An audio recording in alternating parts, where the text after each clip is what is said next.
Hello. नमस्कार दोस्तों। कैसे हो आप सब लोग? एक्सपेक्ट करता हूँ कि आप सभी लोग हेल्दी होंगे। दोस्तों, आज हम बात करेंगे सेप्टिसीमिया के बारे में कि सेप्टिसीमिया कैसी बीमारी होती है, ये कहाँ होती है, इसके मुख्य लक्षण कौन से हो सकते हैं और इसके कारण कौन कौन से होते हैं। इसके अलावा ऐसे कौन कौन से लोग होते हैं जिनको सेप्टिसीमिया होने का बहुत ज़्यादा चांसेस होते हैं।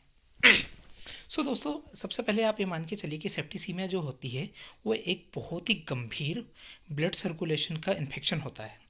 इसमें क्या होता है, जो रक्त, इसे कई बार रक्त विषाक्तता या फिर खून में जहर फैल जाने के रूप में भी जाना जाता है। कई बार ऐसा भी कहा जाता है कि जो सेप्टिसीमिया होता है वो जो आपका खून होता है, रक्त होता है, उसके लिए वो उसका जानलेवा इन्फेक्शन भी होता है।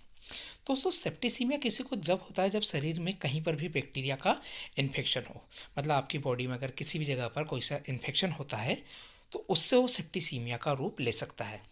जैसे कि आपके फेफड़े में हो सकता है कोई इन्फेक्शन, आपकी स्किन में हो सकता है।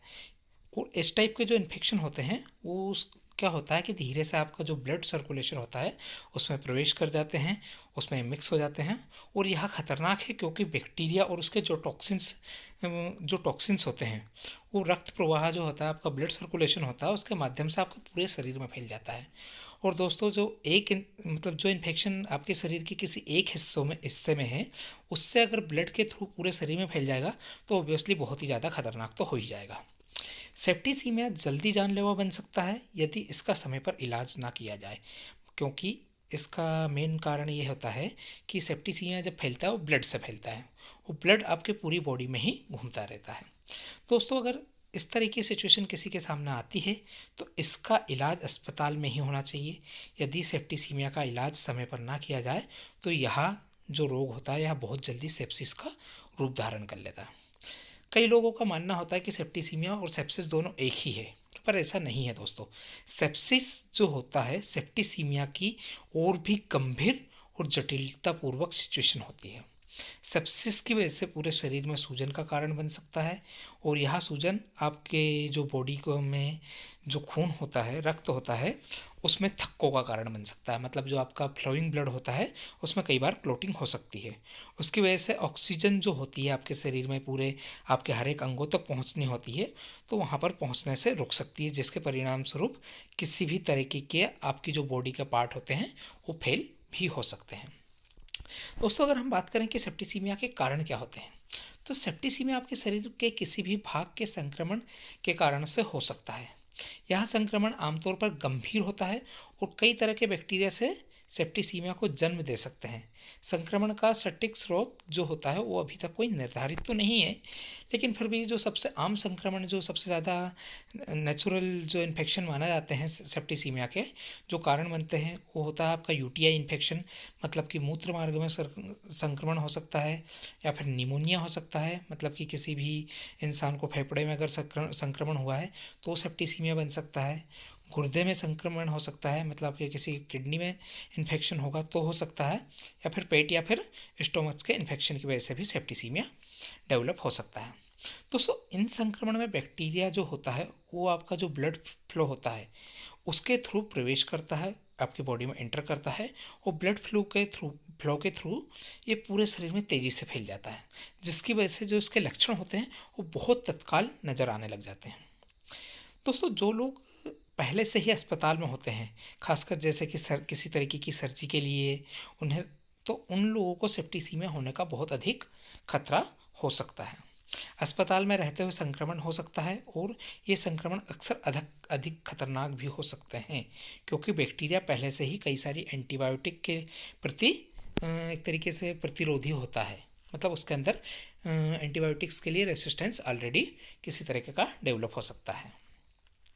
जब कोई सेप्टिसीमिया, मतलब कि कोई भी व्यक्ति जिसको सब सेप्टिसीमिया होने के लिए जो कह सकते हैं कि ज़्यादा जोखिम वाली सिचुएशन में होता है, वो कौन से हो सकते हैं, तो उसके बारे में अगर हम बात करें तो जिनको बहुत ज़्यादा गंभीर घाव हो, या फिर जिनको बहुत ज़्यादा जल गया हो, ऐसे लोग हो सकते हैं। या फिर जो बहुत ज़्यादा युवा हो, या फिर जो बहुत ज़्यादा बूढ़े हो, उन लोगों को भी सेप्टिसीमिया के लिए मतलब बहुत ज़्यादा सजग रहने की ज़रूरत होती है। शरीर की जो कमज़ोर प्रतिरक्षा प्रणाली जिसे कहते हैं, मतलब कि कॉम्प्रोमाइज्ड इम्यून सिस्टम जो होता है, जैसे कोई बहुत सारे पेशेंट होते हैं जिनको एचआईवी हो, या फिर कोई ल्यूकेमिया जैसी स्थिति में रहा हो, या फिर जिसको कभी कीमोथेरेपी का इलाज हुआ हो, या बहुत ज़्यादा स्टेरॉयड इंजेक्शंस से उसकी चिकित्सा का उपचार हो रहा हो, तो उनको भी सेप्टिसीमिया होने के बहुत ज़्यादा चांसेस रहता है। इसके अलावा उन लोगों को जिन्हें बहुत ज़्यादा लंबे समय से कैथेटर लगा हो, या फिर जिनको मैकेनिकल वेंटिलेशन पे हो, उन लोगों को भी सेप्टिसीमिया का बहुत ज़्यादा खतरा होता है। अगर दोस्तों हम बात करें कि सेप्टिसीमिया के लक्षण क्या होते हैं, तो दोस्तों सेप्टिसीमिया के लक्षण आमतौर पर बहुत जल्दी शुरू हो जाते हैं। मतलब किसी को भी बॉडी के किसी पार्ट में इन्फेक्शन है और वो सेप्टिसीमिया में अगर कन्वर्ट हुआ, मतलब कि वो जो इन्फेक्शन है ब्लड में मिक्स हुआ, तो बहुत जल्दी यह इसके जो लक्षण होते हैं वो नज़र आते हैं।